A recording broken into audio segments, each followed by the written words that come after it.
Good morning, good evening, and good afternoon, depending on where you are.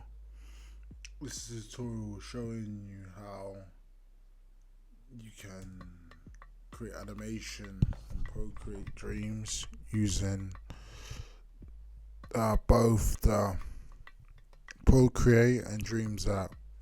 You start by hitting the three finger button on the top of the screen on your iPad and selecting split screen, then opening both Procreate and Procreate Dreams side by side and importing the footage.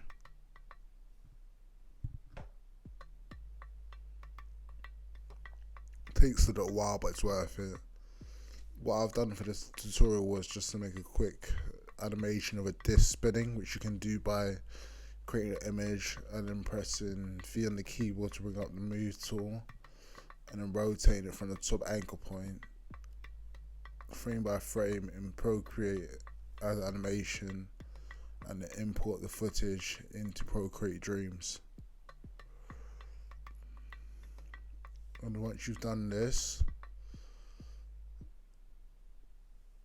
go to edit, split, zoom in by pinching on the timeline and selecting the footage, duplicating it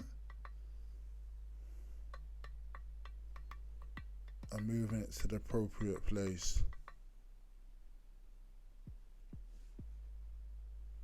I've repeated this process, and once you do this, you have an animation that looks like so. Please like, share and subscribe, because anything you can do to help the channel grow would be great. I'm trying to build a channel to help progress future students and allow people to develop their skills who don't have the affordability of providing themselves with a university or public education.